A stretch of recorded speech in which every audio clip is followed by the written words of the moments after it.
Hello, everybody. Welcome back to the VDL Studios. My name is Ted. I'm your coach of the Sky Strikers, and today I'll be doing the power rankings for week number one. I'm joined here by Bryan. He's coach of the Charlotte Beetroots. Say hello. And uh, yeah, let's just jump right into it here with game number one. The Morenci Morpicos took the first week win against the Athens Alcremies. Um, I guess we can just start with that one first. What are your thoughts on?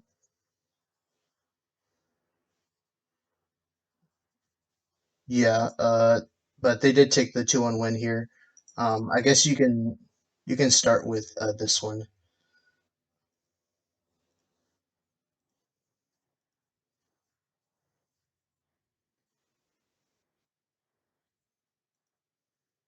Of the Athens Alcremie, and it was the Blacephalon on the side of the Morpecos. And so definitely, from what I remember from the battle, that they were the Morpecos. A lot of the times he was kind of pinned early game with the Nihiligo because he brought the water spider, Araquanid. He brought that. He Mhm. like led with that every single game to. Uh, so a couple of times, so it was kind of hard to max that right in front of the Nihiligo, but most of the time it was pretty much.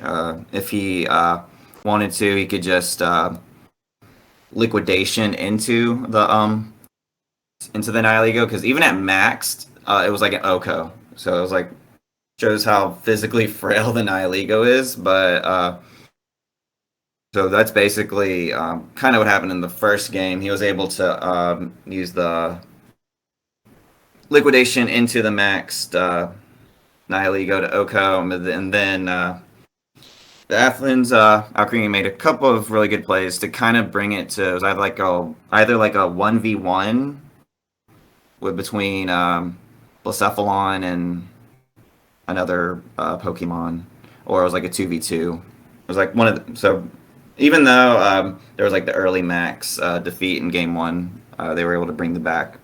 They were able to bring it back pretty decently well. And then that's just kind of the same thing, just kind of happened on both sides, really, if I'm from memory. Yeah, It's really hard to remember. yeah, definitely. Uh, I think like the that combo with the Indeedee and Blessed Flan was really strong. Yeah, they both get the expanding force, right? Yeah. Was there? Yeah, I don't remember watching the game, but I think I watched game one, but I didn't finish the video. But I yeah, think the Blacephalon and Didi, those two paired together, did really well in this game. yeah. Um, Morpeko was surprisingly good as well, with the fake out Yeah, I pressure. remember the more Pico. Yeah, that fake out. Yeah, Um, more Pico. but yeah, I think it was a pretty good win for the Morpekos.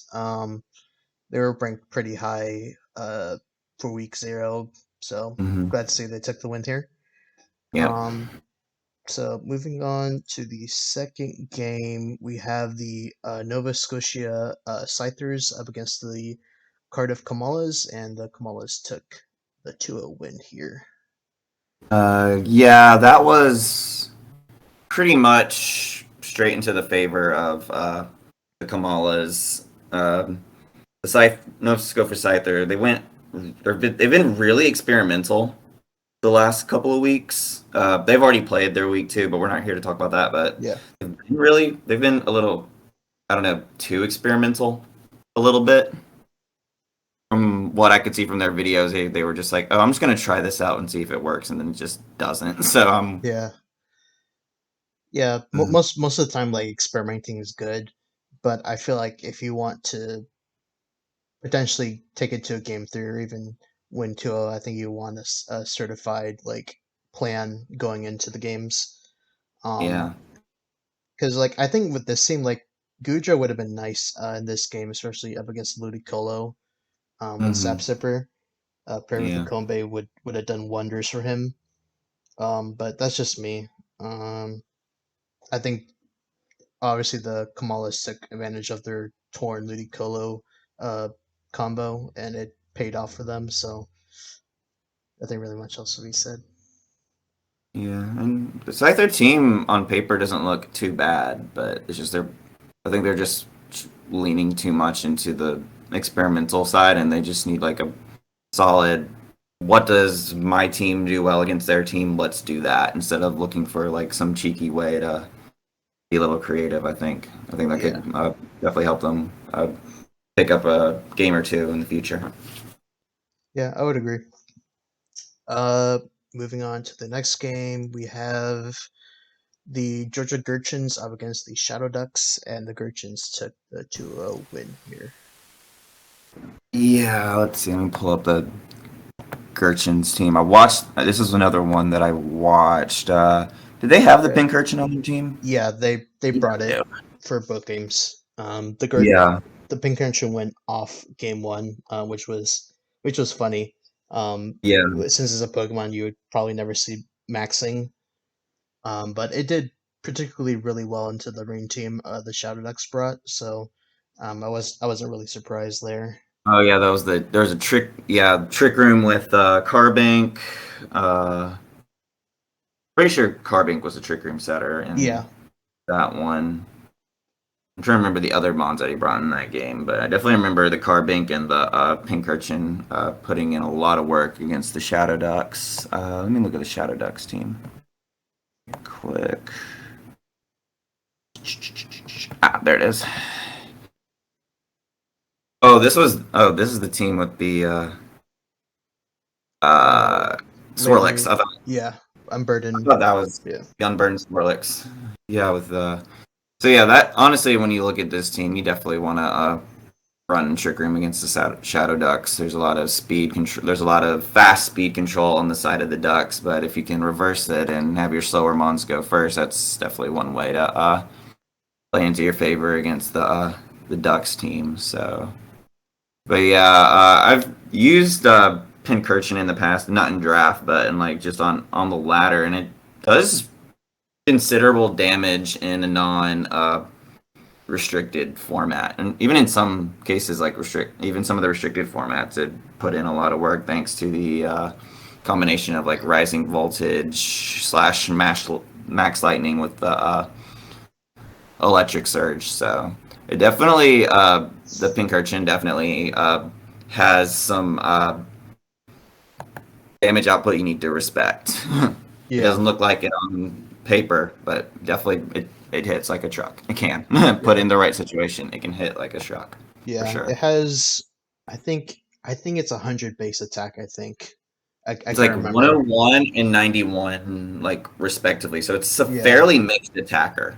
yeah. So it can hit pretty hard on both sides. Yeah. Um, but I think game two could have gone to the Shadow Ducks side if they played with their Barraskewda a little bit better. Mhm. Obviously picked up the two kills in that game, but I think it could have gone either way. But yeah, glad the Mhm. Pinkerton was able to max and show some of its skills. Yeah, definitely. Um, next up, we have the Sacramento Sandslash against the Suffolk Suicuns, and the Sandslashes took the 2-0 win here. So this was probably the funniest of the Yeah, matchups probably. of week one. So it was a fairly what's the word I'm looking for? Expected turn one. Sacramento Sandslash. A set trick room with the uh, Togekiss Bronzong combo. Then as soon as the Togekiss went down, Sacramento Sandslash had his fastest Pokemon uh, in his trick room, which was the weirdest. Which is typically not how you run a trick room team, but he immediately brought in the Raichu, which was a just like a physical set. It wasn't really supportive. It was physical with like wild charge. I think it had play rough I think it and was. some other move. I think it was vault tackle and not wild Oh, charge. Volt Tackle. That's Yeah. right. It was Volt Tackle. Yep, it was Volt Tackle, and it had like three other physical moves, two other physical moves plus Protect. I'm pretty sure one was play rough, but definitely was the surprise. And the thing with the Togekiss Bronzong League was that he led his opponent. Was it Jinx? And no, it was some Ice Shard user plus Or Articuno, I think gets that shard. yeah, Articuno. Yeah, it was Articuno. It was Articuno plus Dugtrio. Yeah. So so he was trying to respect the follow me play from the Togekiss, but Pat Mac didn't even have follow me on the Togekiss. So it was like you do have to respect the follow me, but it wasn't even there. So it was like really a free weakness policy proc right there he could have done because it was Ice Shard into weakness policy Dugtrio that could have been done and could have essentially locked him up a win if he had like a dark move on Bronzong, but it's definitely one of those things where you can use. Okay, they're definitely going to have. You can definitely play that kind of mind game in team preview where a mon that's very common in the format has the move and it always uses it. Not even going to bring it and just make them think it's there. Yeah. It's definitely And something that really only really works in these kind of draft formats, but really good nonetheless, and probably one of the funniest. Like I said, probably one of the funnier matchups yeah, this week. it's like one of those funny matchups, but at the same time, it's slightly weird because, like you said, you wouldn't necessarily see Raichu in Trick Room. Um, and for game two, Pat Mac decided to go for the hard Trick Room mode with Gunkelder and Bronzong, Yeah, which was great. But Raichu also picked up 3 kills as well, yeah, so uh, that's something. yeah. Uh, so yeah, that's it for that game. And Hmm. next up, we have the Alex's Diggersbys up against the South Krygon Soars, and the Diggersbys took the 2-1 win here. You want to take this one? Yeah. All right. So I think this was a game of most likely bulk. I watched the video that the Krygon Soars recorded. Hmm. Trick Room and Alakazam is something that you wouldn't see because Alakazam is really fast, but I do respect the play. Felix did a good amount of damage in max, but not enough to take out the Diggersby's Pokemons like Corviknight, Tapu Fini. Hmm. Um, but yeah, I think overall, I think the bulk on the Diggersby side was able to outlast the Steelix and Trick Room. Yeah. Um, I would have liked probably to see a little bit more offense because the Rillaboom the last two games didn't really do much. Um, yeah, there's not there's nothing really much else to be said about that. Um, Yeah.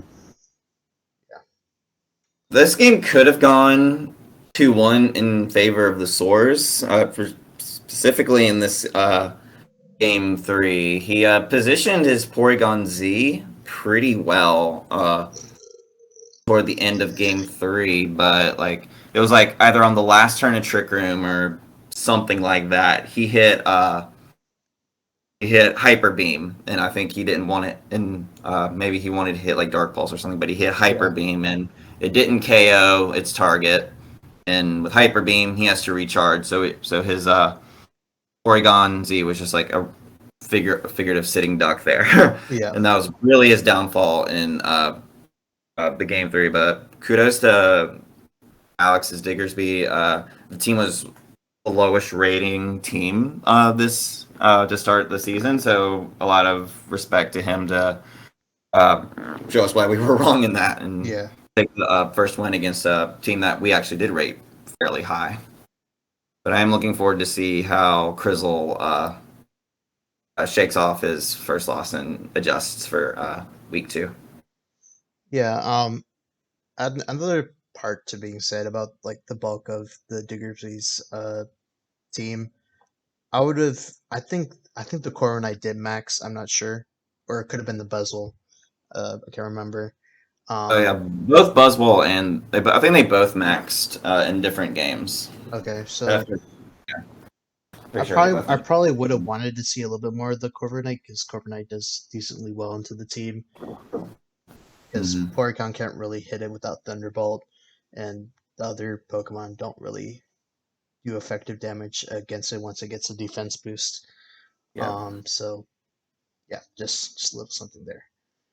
Yep. Next up, we have the Pogging Porygons up against the Waterloo Warriors, and the Warriors took the 2-0 win here. I don't think this was recorded, so we No, don't. So I just definitely remember it was. I know there was a big discussion about wheezing Gigas in draft, but I don't really know much of the context of this game, unfortunately, as there's no recording of it. Let's at least look at the battle report to see. yeah, it seems that the Gigas and Weezing didn't do a whole lot in game one because it seems that the Warriors were able to kind of adjust themselves around the neutralizing gas a little bit. Hmm. And Phalanx, I guess Phalanx went off in game one along with Yeah, Jolteon, so that's understandable. yeah. There is a lot of ways to sort of play around the Weezing Gigas combo, even though it's really strong. But there actually is just a lot of ways to play around it. So I can definitely see why it's good, but how it easily can be countered in other Yeah, ways. Okay, yeah, this is the one. Yeah, yeah. Jolteon put in a lot of work. Looks like Giliolisk, Phalanx. Yeah, a lot of those. Yeah, yeah, a lot of those Pokemon put in a lot of work. So, yeah. yeah. I think as well as in game two, I think Klefki came into play with screens, allowing Hmm. his Pokemon to bulk out a few hits, but I guess it wasn't really enough. Especially against Aggron and Jolteon looked pretty well into the game two team. Hmm. Um, yeah, there's not a lot we can go off of because there's no video recording. So Yeah. Yeah. all right, moving on to the next game, we have the oh no, this game was forfeited. So the Zygardes took the forfeit win in Okay. week one, Yeah. unfortunately. Um, but after that, we have the Ninja Squirtles up against the Midland Marowaks, and the Ninja Squirtles took the 2-0 win there. And another no footage, no recording of. Yeah, That was like the one of the first matches, but we do have a battle report. Yep. Looks like it was. yeah. It seems like Uh, they're able to utilize the toxicity a lot in both yeah, games. yeah. Um, Toxicity with two of the kills. Lando got two kills in game two. Toxicity definitely the main sort of kill carry for games one and two. Game one looked pretty close, 2-0, decently close, but then it yeah, looks like game two was just sort of all in Casey's favor there. yeah. Lander is obviously really good in the Dynamax format. Being able to Yeah, max Quake and max Airstream is really helpful. that's one of the And premier Airstream bots in any yeah, kind of Dynamax format. and Milotic obviously is a really good bulk um, for this team as well, and can hit the Regirock in any way possible. So that's Yeah, expected. yeah. Anything else from you? No, not really, not without proper context. Yeah. All right. So next up, we have the Celadon Stuffles against the Snowbell Blizzards, and the Stuffles took the 2-0 win. Is there a recording on this one? I don't remember.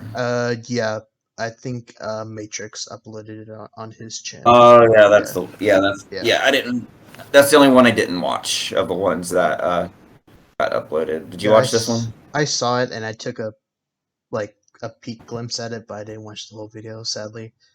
Mm-hmm. But I did know that Cinderace did go off game one, which is not surprising. G-Max Fireball does a lot into this team. Um, yeah, but it wasn't enough to take the game one win and game two wins. So, um, but from the Stuffle side, I think Arcanine did really well. It did its part, along with the Rotom Mo. And Mm-hmm. Tyrantrum as well did surprisingly really well. But yeah, it does a decent job into the Lapras and Cinderace. Um, yeah, not really a lot for me because I didn't watch the whole video, but those were the 2 points or a couple points that I took from the little footage I watched. Yeah. Hello. Hello. We are recording. Oh, this is Alex. Hi, Alex. Hi. You should probably mute yourself. I'll take this out of the video. Yeah. Cool. All right. But yeah, that's it for me. Anything from you? Nope. We can move on to the next one. All right. So next up we have the formerly known as the Norwegian Diamanteds, now as the Oslo Berserkers, took the 2-0 win over the Trina Tartar Sauces. Yeah. See, the sauce, the tartar sauces, they are typically in the VDL but they decided to do Max this season. I remember he set Trick Room, like kind of both games, but never really had the pieces to sort of take advantage of it. Really, it seemed like Yeah, I he think set it up really easily both times, but yeah, never got anything out of it really. I think he maxed the Sigilith both game, Emolga. I think or he was maxed it? Emolga. I Okay, think it was Emolga. I think he maxed the Sigilith game one. Yeah. It didn't really do a whole lot, but I think it was okay. But yeah, I think he didn't utilize the Trick Room mode enough Yeah. to take the wins, but I think it's all right. Yeah. But the So, for berserk sure. on the berserkers side, being able to utilize the berserker and the Entei is really good.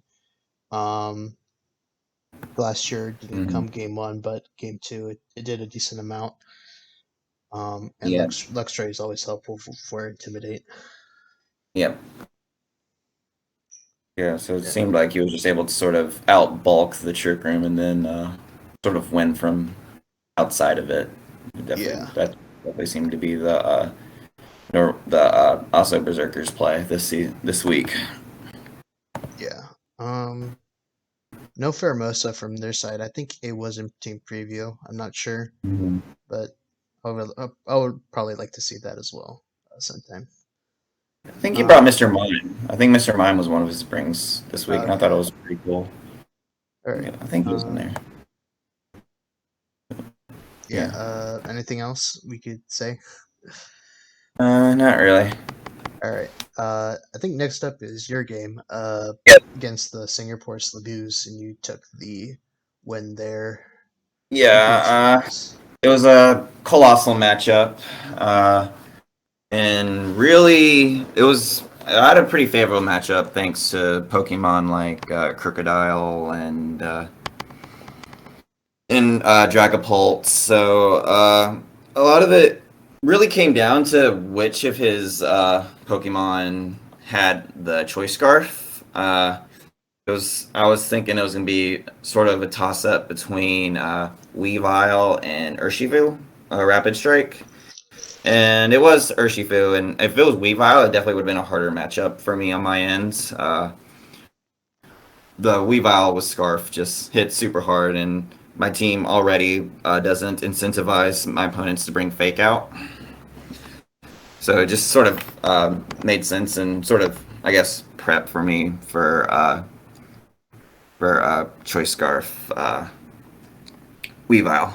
But essentially, it was Choice Scarf Urshifu. So I would just automatically made things like so much easier with it just being like Urshifu. Game one, I was able to max Crocodile, get a couple of Moxie boosts, red and ally switch from the Galarian Articuno, and both times he never maxed the Colossal. I think that's sort of a downside to running a Colossal squad when you don't max a Colossal. It just even Right. though it's sort of in draft we're able to prep around a max Colossal, but if you don't max the Colossal, there's still not a lot of things you can do.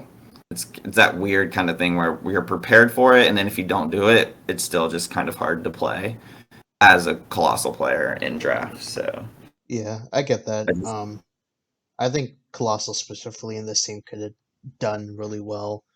Um, but maxing the Urshifu wasn't that bad either. I think it was okay. Do I think it's the correct play? Probably not, but I think he did alright. Um, yeah, and a obviously lot of covered. it just had to do with sort of gaining the speed control with Glalie, and game one was definitely one of the things that brought it in my favor. Because if you max your choice scarfer, it essentially loses the choice scarf for those turns. So it essentially basically went down to sort of like a -2 because I'd already gotten one icy wind off on it, and then once you max it, it kind of already loses that other 1.5 speed from the scarf. So it was really easy to sort of play it to target it when it was maxed a little bit. Yeah, that And makes then sense. in game two, he maxed Stoutland, which was scrappy with max strike, but I was max Dragapult with clear body. So it was just got that read right, and I could have played game two a little bit better. A couple of different plays, but in the end, I still took the win. So Yeah, I don't think I finished your video, but I'm not sure Mhm. if you went for the beat up until Lucario. I wasn't sure if you were justified or not. I haven't run that yet. Okay. I never had beat up. Well, I know I okay. was inner focus. I was inner Okay. focus. All right. Well, Lucario went off anyways. Yeah, I So did. that's It good. was it was Specs. It was Specs Lucario. It was Specs Lucario with attack for a Scarf Weavile. So that was a lot of fun. It All right. definitely came in game two and did a lot of work. All right. Um, I guess nothing else. We basically covered everything. Yep. And finally, it's my game against the Atletico de Moel, and I took the win here. Um, I basically knew from the beginning that this was a Celesteela game minus the Zapdos. As long as I got rid of it, I would have been fine. However, I'm not sure if you watched. There were two videos from his side and mine. Hmm. Um, he had weakness policy on Kamo, and I assume, well, he did have Ice Shard on the Cryogonal, but he wasn't able to get that off because I tricked Lagging Tail into that slot. Hmm. And from there, just basically it's basically Celesteela's game there. Yeah. And he was able to get 4 kills that game. Game two was a little bit more interesting. I led Main Trick and Celesteela into Zapdos and the Mawile. Reading the Zapdos lead there, I think was alright. He did bring a good tech on Mawile with fake tears, which did come into play a little bit later. Um, but yeah, Celesteela did great both games. And the end game in game two was great. I wasn't sure if Fake Out was able to bring in range for Zapdos. to get into the red, and Piloswine be able to take it out with Ice Shard. But I did do the count later that day, and it was able to take it out. So nothing really much to worry about that. But during that, I wasn't sure if it would take it out. But yeah, I was happy to take the game one win, and I was able to go on with a good plan. Yeah. Anything from you? Definitely. Celesteela is definitely one of the premier mons in draft. So it's definitely something that has to be respected in prep. Always got to respect the Celesteela. Yeah. All right, so that's it for the week one recap. We should we can move over to the main PRs, going from rank 24 all the way to number one. Hmm. So let's do that. Yeah. All right, let me slideshow Yep. there. Okay. Cool. All right, so first team are the Midland Marowaks, Mhm. ranked 24, and with an 0-1 record with a -2 differential. I think it's probably one of the better teams that started out 0-1. I think I like what they have here, but I guess it kind of makes sense why they're in this spot at the moment. Yeah, they have some. They do have some good pieces and good combos, but it's really hard to sort of get them going a couple times. It requires. It looks like it requires a little bit of setup for them to really get going, and that could just give the opponent enough time to really get their mode going if it's sort of a instant play kind of mode. Yeah, I think potentially like they could make trades here. Hmm. I guess one recommendation would probably get rid of the Starmie because you don't. I mean, the water you already have a pretty bulky water type of lantern, so getting rid of the Starmie would be great. And you don't need another Trigger User because the um, the Autono gets Trick Room. So Yeah, it's probably something they may want to look at later you down may the want a line. stand setter if there's. I don't know if Hippopotas or Hippowdon are available, but Yeah, that's definitely something you might want to look at for that Drake result there. yeah. Guess that's it for that there. Uh, Ranked 23, we have the Nova Scotia Scythers, 0-1 as well, and with a -2 differential. Yeah, and I think we touched on this a little earlier that maybe they need to just lead something a little more obvious just so they can get used to the team a little bit. That might be able to help them out a little more. Yeah, I Sort of think. combine uh, the meta the meta pairings, the Gudra with the Comfey, that kind of thing, with a tech in the back or something like that. That might be able to sort of combine the way that they seem to want to play a little more creatively with a little more meta. Is a good way to. I think they can potentially crawl back and get some dubs. Yeah. I think the config Guja is probably the main mode that they most likely want to bring every game, despite like the weaknesses that it brings to the game. But yeah, other than that, I think the team is really well rounded, and if they can utilize that combo a little bit more along with the Charizard, I think they can pick up a few W's there. Yeah, Um, but yeah, that's it for me. yeah, All right. Uh, Next up, we have the Singapore Sligoos, the rank 22, 0-1 as well with a -2 differential. Um, Again, I think it's one of those good teams that are ranked below here, that could utilize their mode a little bit better, with the Colossal and the Urshifu, potentially just positioning it to the point where you can steamroll into most teams, but obviously you have to be aware of the weaknesses that it has. yeah, Um, Obviously, Cradilly's another mon you can utilize with the Surging Strike Storm Drain. yeah. Um, yeah, just those two specific Pokemon you can utilize with the water type move is something they want to look at into more. And even utilizing their lower tiers like the Rapidash and the Flygon can always be good in certain Yeah, matchups. So yeah, I'm looking forward to what they do for the rest of the season here. yeah I've made one trade. The Ivysaur's now a War Turtle.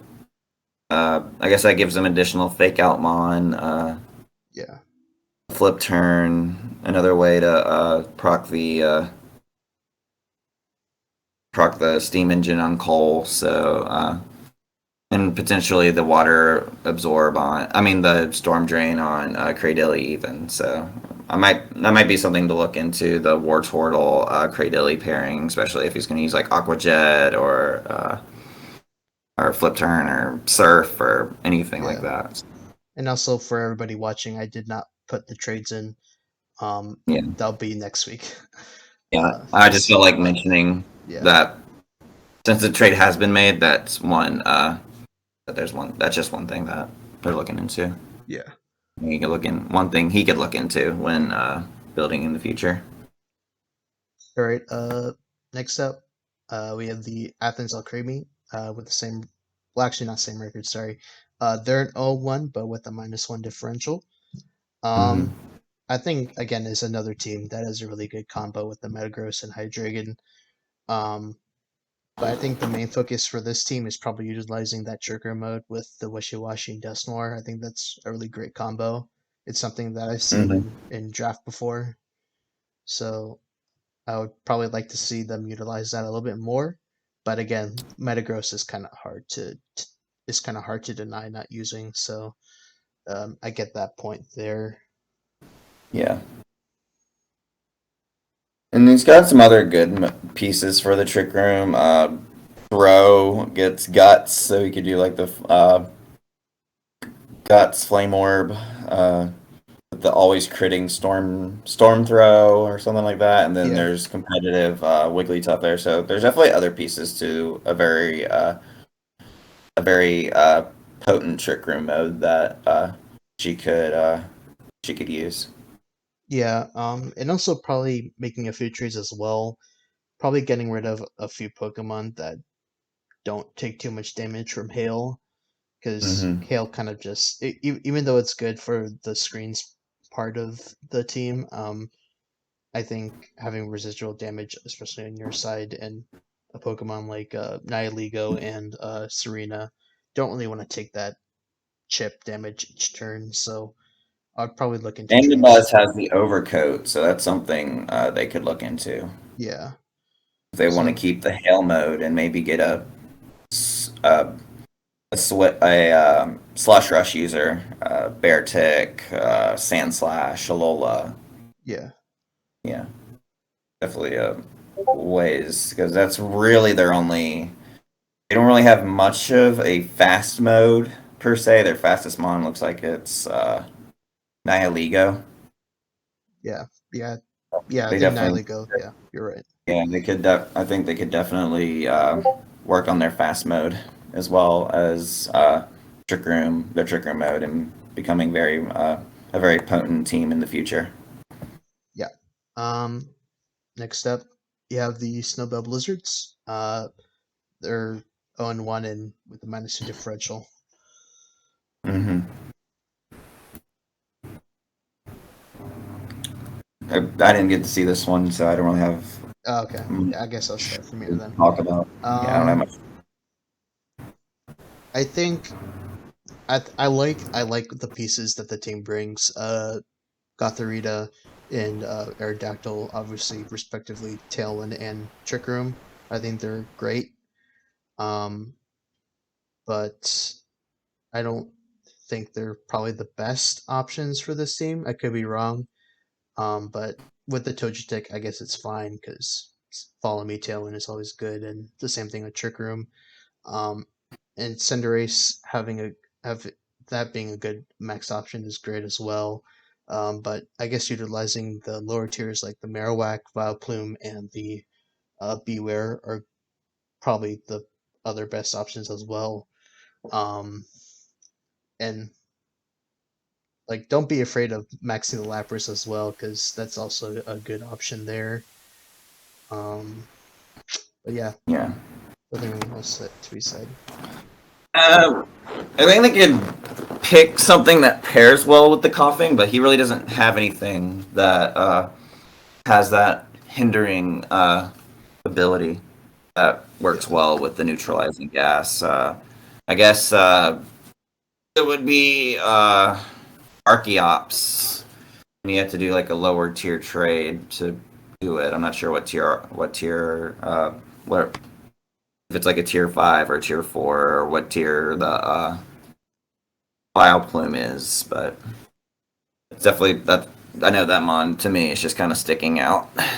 yeah, and two poison types aren't necessarily that bad, but it's not great, especially with the ground weakness as well. So Yeah. yeah, I guess moving on to the next team. We Yep. have the Pogging Porygons, rank 19, 0 and 1, -2. Um, it's the Regigigas team, so uh, Yeah. again, being solely just utilizing that main mode is kind of a downside in a way, because like if you can position it really well, and get the setup there, it can steamroll through teams. But if the if your opponent can work around that or even set up Trick Room and be able to hit Regigigas a lot harder than it can, I think that's probably the main downside. But again, I mentioned this in the previous power rankings. I think utilizing the Moltres and Klefki a lot more would definitely help. Yep. Because I agree. Moltres appreciates the screens, double screens, so probably like to Yeah. see that a little bit more. Bulky. It was fantastic during the Isle of Armor meta with weakness policy. He's got definitely ways to proc a policy. He's got like a volt switch. Unfortunately, I don't see a way to do it with like Ice Shard, but No, definitely a yeah, volt switch is a good way to proc a policy. You can make it bulky enough and fast enough to where it could take multiple hits. We've definitely seen that happen in max formats in like Series 5 and Series 7. So yeah. definitely Um, ways they can do it. I don't necessarily see any major weaknesses. Obviously, ground is probably one there because you have like four weaknesses to ground, but you can cover that really well. I don't think there's any recommended trades that I see. Maybe you Maybe, could get Galarian wheezing and well, I was just trying to think about the burn is a main way to negate a yeah, wheezing. But I think he ran Lumberry, so he's actually got that covered. But yeah, but you yeah, can't run neutralizing gas and levitate. fairy terrain. You can't do both. For some Yeah, reason I was combining the two abilities together. But yeah, yeah. Maybe potentially getting rid of the Lampent for something else. I'm not sure, but yeah. other than that, I think the team is alright. Moving on to the next team, we have the Atletico de Mobile, 0 and Hmm. 1 -2. Yep. And I think this team will be fine in the going on in the future. It's got some really good mons. He could use a sunsetter, I think, to help the Venusaur. Uh, Zapdos is another really good Airstream bot. Was fairly common on Kyogre teams and sort of the middle of Series 12 as a sort of a supportive Airstream user. Good Trick Room mode with Mimikyu and Sudowoodo. Mawile works really good in Trick Room. So does the Cloudster. So I think there's this team definitely can move forward and get a couple good dubs and potentially make a playoff run. Yeah. Also something to mention, the Sableye does get sunny days, so you can just Yep. do Prankster sunny day as well. Or, yep, it does it for others. You're right. So Um, but yeah, I think that going forward, I think the team will do all right. Minus certain matchups, but I think overall it will do okay. yeah, Next up, we have the New York Night Legos. Obviously they took the forfeit loss, but we can still go over the team. Um, I think going forward, I think it's what it has right now, especially with the unburdened mode with Thievul and Tapu Koko. We'll do all right. Thievul is probably hmm one of the premier unburdened users out there. Um, yep, I think Mamoswine is always a good Max Mon. Um, Max Hailstorms and Max Quakes do a lot. yep, Um, and having Oblivious does really well with opposing Intimidate Pokemon. And I think the lower tiers are great as well. So Valley can be yeah, any type, obviously. So having Parting Shot, switching out, and lowering special and physical attack is always great. Um, and yeah, Kingler and the Far Surfetch, sorry, are also good supporting options and good max mhm, options as well. yep, yep. Then Haunter can hit hard in certain matchups as well. So Yeah. so Nothing else because since they got the forfeit loss, we can't say too much. Um, right, Next up, we have the Shadow Ducks, rank 16. They're 0-1 and -2. yep. And this team again, I think it'll be fine. It's a little Trickroom weak a little bit, but I think he's definitely has ways of playing around it as well. Yeah, like you said, I think the team will be all right, bearing the Trick Room weakness. Um, I think the Barraskewda and Pelipper lead is always good into certain matchups. Obviously, Whimsicott is always good for Prankster. Yep. And Behem is always a good counter for that Trick Room to reset Trick Room. So Yep. that's something that they have there. And their lower tier mons like Sinuscord, Strapion, Pangoro, and Magneton can do their thing. So um, not too worried, but we have to see later down the line and how well they do. Yep. Next up, we have the Alex's Diggersby's. They're rank 15. They're 1-0 plus 1 because they had the 2-1 win. Yep.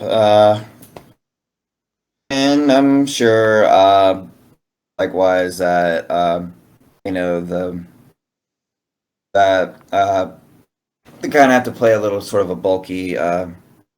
They have a bit of more of a bulky playthrough, but play style at least from the first game that we saw. So, but I'm sure they'll likewise be fine as well. Yeah, they can also potentially just switch a few mons and do a few trades, but I think the team right now can do all right.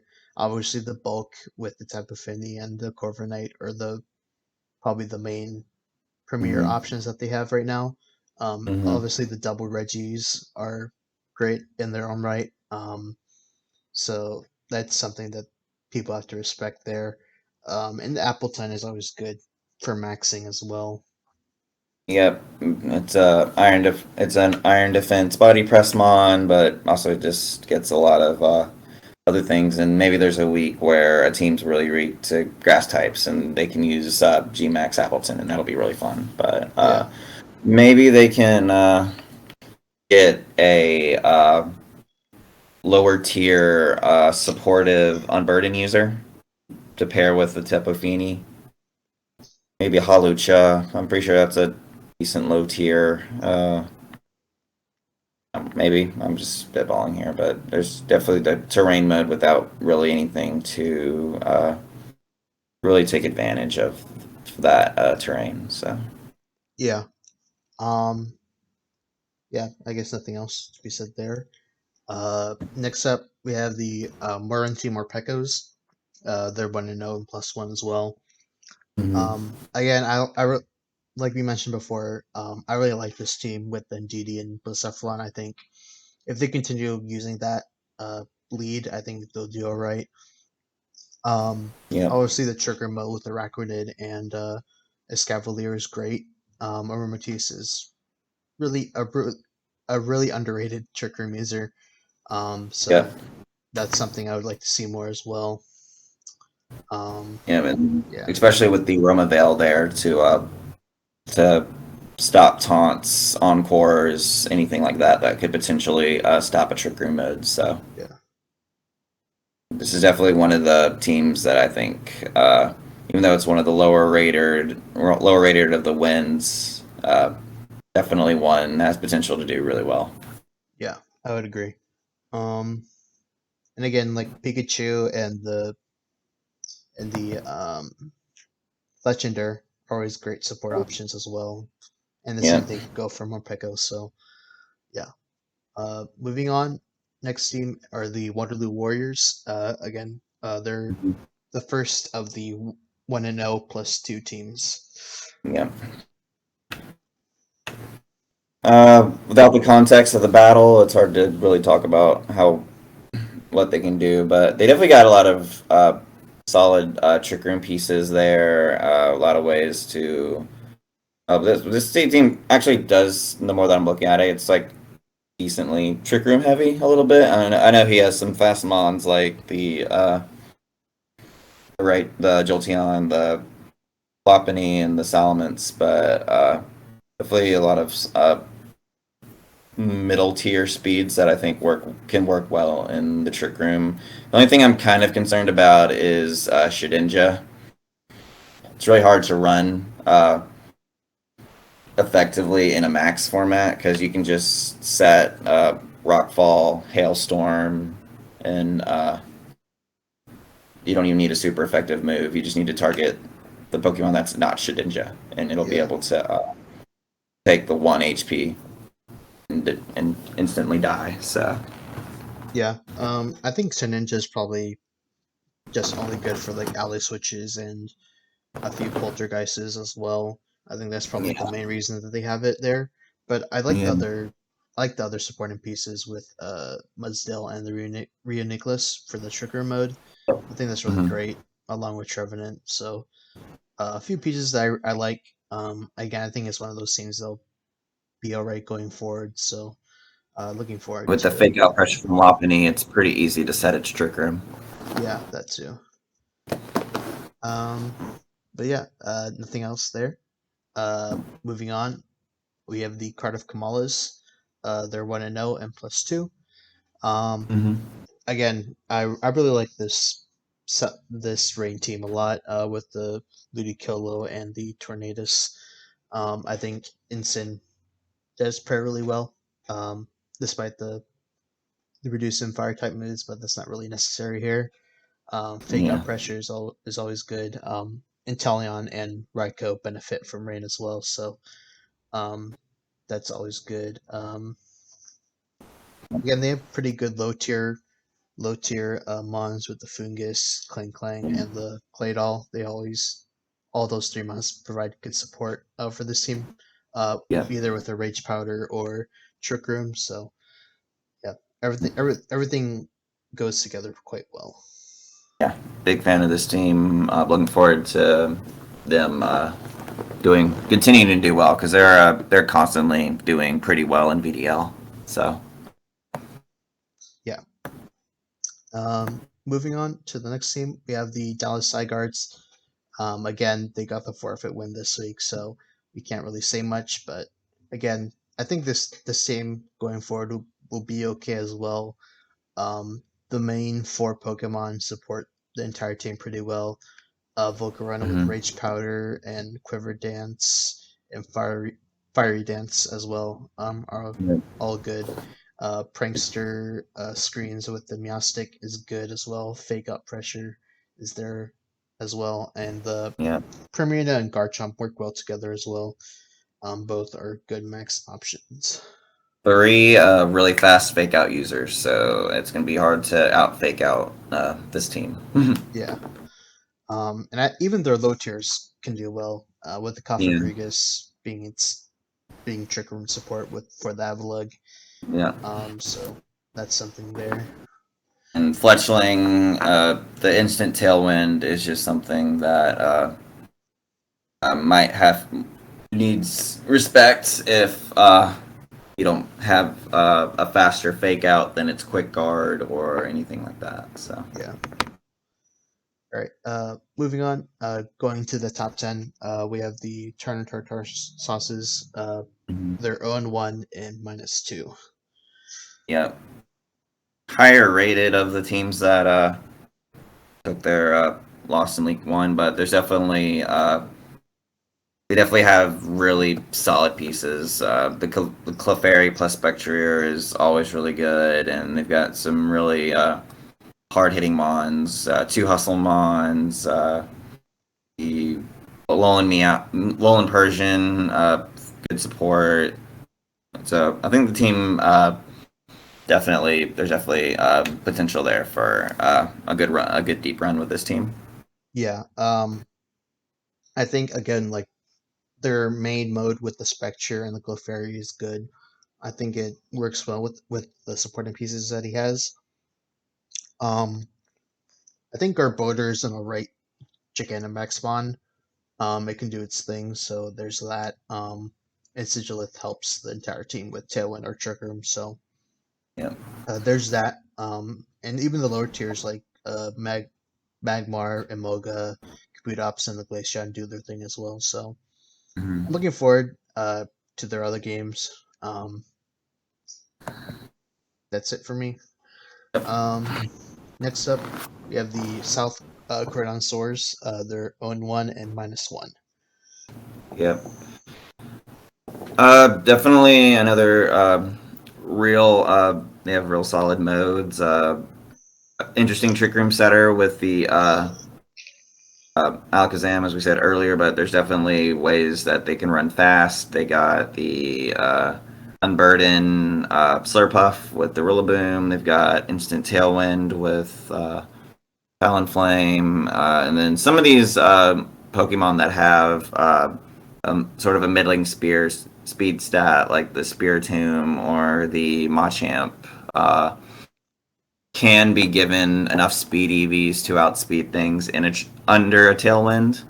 So there's also the Sylveon there for bulk, really bulky and really offensive at the same time. So there's definitely ways they could be a little sneaky with the EV spreads and in combination with either the Tailwind or the Trick Room.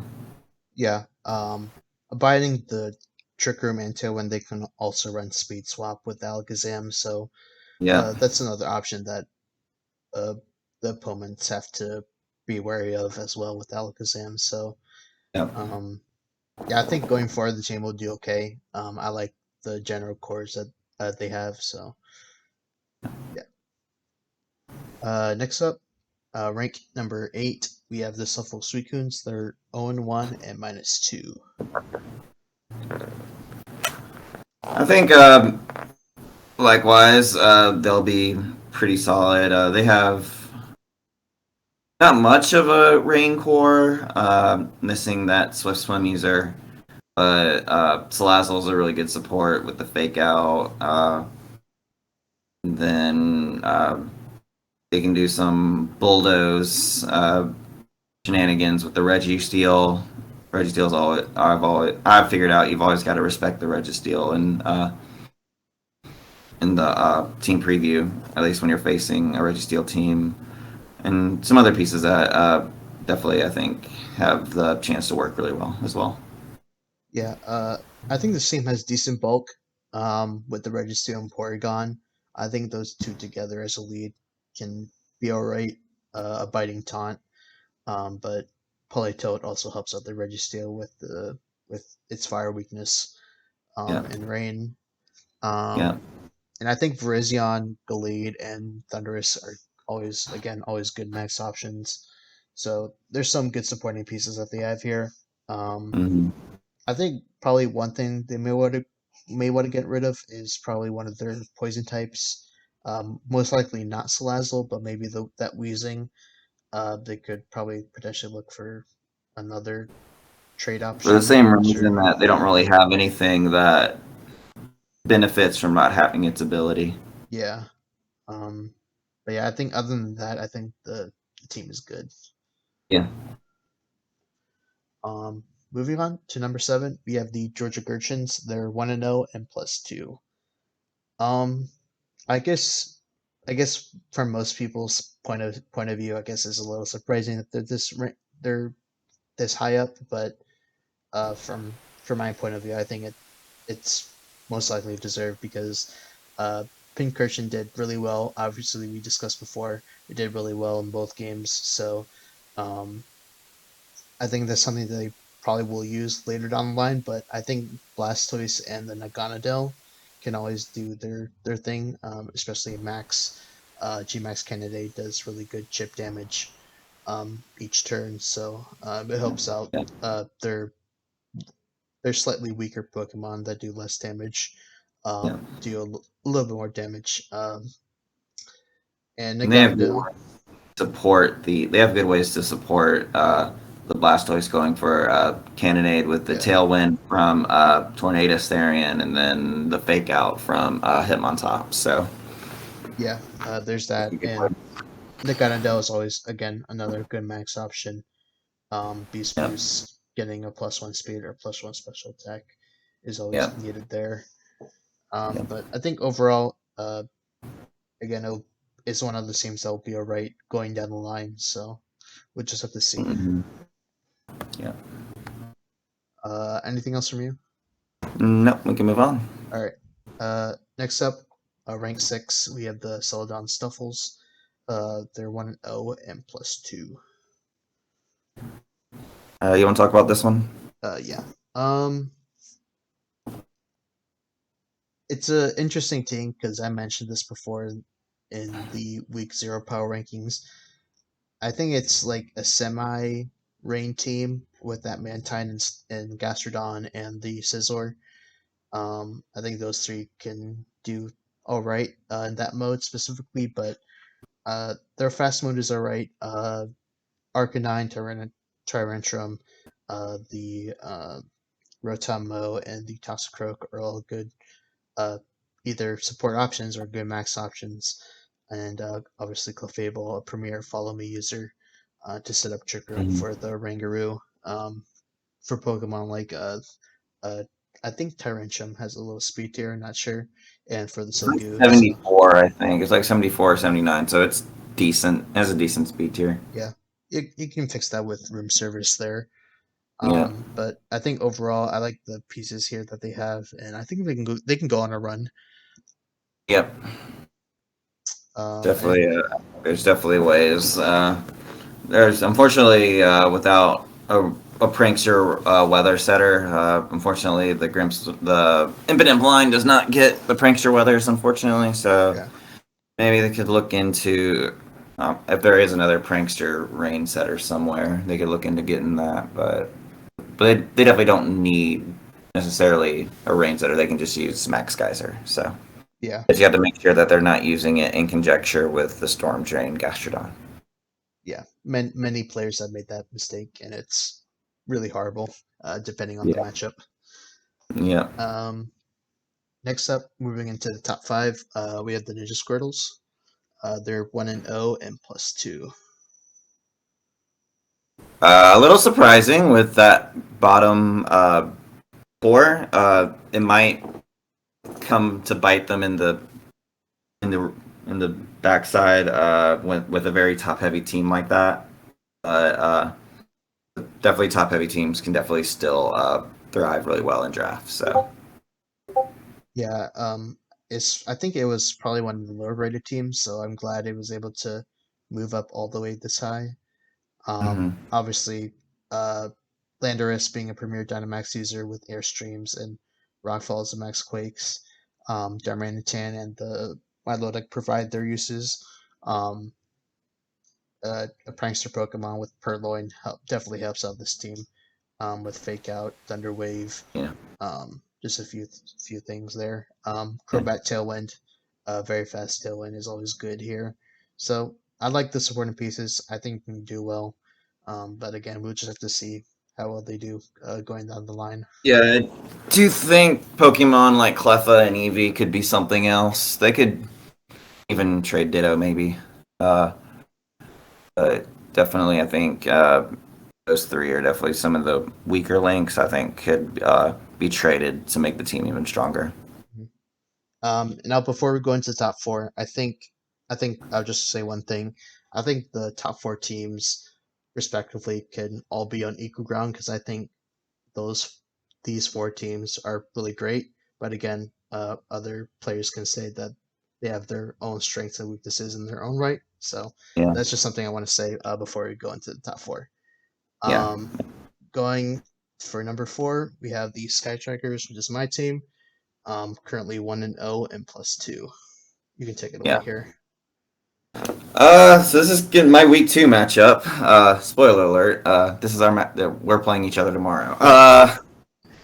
This has been interesting to prep and play against. So this is a Celesteela is definitely something it has to be respected by every single coach in this league. If you don't respect the Stela and you don't prep for it, it is going to dominate you. So definitely, and there's a lot of really good supportive pieces with the Celesteela screens. Morgrim, make it even more bulkier. We've got Lightning Rod, Volt Switch on Manetric, and then there's also outside of that, you even got the terrain with Halucha and Thwacky. You got a really good Tailwind user with Latios to even make Celesteela faster. Fake out with Kangaskhan. So yeah, definitely a lot of really solid pieces with this team. Yeah, I think going forward, I think uh, going into certain matchups, I would definitely have to position Celesteela and a couple other mons into a good position, because otherwise Celesteela would just die to a Max Lightning or a Max Flare if we're not careful Mm-hmm. there. Um, Obviously, I've been thinking about trades, probably getting one of the ground types, but I do like Pillow for its uses, so there's that. But I think overall going forward, I think I can do all right, despite uh, probably not taking a loss, but despite taking losses later down the line, if Mm-hmm. that ever happens, I think I'll do all right. Yeah. Uh, Moving on to number three, we have the Sacramento Sandslash. They're 1-0 and +2. Uh, Definitely another fun one. I mean, the Togekiss plus Bronzong clearly is one of the best ways to use the Trick Room, to set the Trick Room, excuse me. But there's also really fun combinations. Can't wait to see Excelgor plus Palisand come out for the weakness policy, potentially like weakness policy with the Water Shuriken procking water consumption or absorption, whatever that Uh, compaction. That's yeah, the word. compaction there. Water compaction to make it nigh unbeatable in a physical matchup. Turtonator can't be crit. We got Defiant user to discredit Intimidate users. Its own Intimidate user with the Quillfish. So yeah, there's definitely a lot of stuff that I like with this team, and definitely understand how it's ranked so high. Yeah, I think their trigger mode is really solid, like you mentioned, with the Bronzong being their main trigger user. Um, but also their fast one is all right with the Togekiss and the Gengar. Gengar again is another good max user. Gmax Terror can be all right. I think it traps users. I think Yeah, it from traps. yeah. Uh, So so if he has a pair, I'm not sure if he has a Parish Song user, but that's something he could look into. yeah, Some sort of yeah, that's Parish something that Song. that he could utilize there. But I think overall, I like the Trick Room aspect to this team. Yeah. But other than that, yeah, that's it for me. Yeah. Moving on, it's your team. ranked number Uh, two, 1-0 since I talked about your previously. team, I'll let you talk about mine. Yeah, that's fair. Um, I think again, like I said, this is spoilers. We're doing week two matchup tomorrow. As of this recording, um, I think specifically with this team, like this is a really good Dragon Ball team, and the different supporting pieces that you have supporting it are really good. Obviously, Glalie with Ice Shard is a thing that most players have to watch out for. But again, like support Dragapult is really underrated. Having I think double screens as well with Will Wisp. And beat up into Lucario is also another option that uh, you could potentially run here. Mhm. But other good Dynamax options, again, Crocodile and Moltres are always good. Both can spam Max Quake to increase their special defense. But yeah, and the Rotom Wash is another good uh, max user. I guess the one thing that you don't really have is Follow Me here because the Indeedee mail does not get Follow Me. Great. Um, so that's probably something you want to look in going forward, getting a uh, either Follow Me or Rage Powder support. But I think other than that, I think your team has good support options and good max options. So I think it's fair that you're rated this high. Yeah. Cool. Uh, And last but not least, or is first but not least, yeah, I guess, is not the the Norwegian Dormantans, but the Oslo Berserkers. yeah. Um, Again, they're rank one, 1-0 and +2. Yep. We got two of the legendary dogs there. Really good tailwind setter. It's really bulky with the Suicune. Uh, Entei's really offensive. Pretty good offensively with Sacred Fires. Last year, one of the better ice types in the format. Works really well in Trick Room, and but also with some speed investment can outspeed things inside of Tailwind. Or well, he doesn't really have Tailwind, but he has the speed swap there, so he can definitely make the Glacier as fast as he wants it to make it. So, oh wait, there, yeah, no, oh wait, Tailwind with the Suicune. Yeah, there's Tailwind with Suicune, Yeah, but other than that, really good offensive pizzas. Cursula with the ability to set the Parish Trap would work really well with some sort of trapper. Maybe there's a mean look somewhere he can look into. So, yeah. yeah, definitely. I really like the supporting pieces, like with the Pheromosa and the Gorgeist, respectively.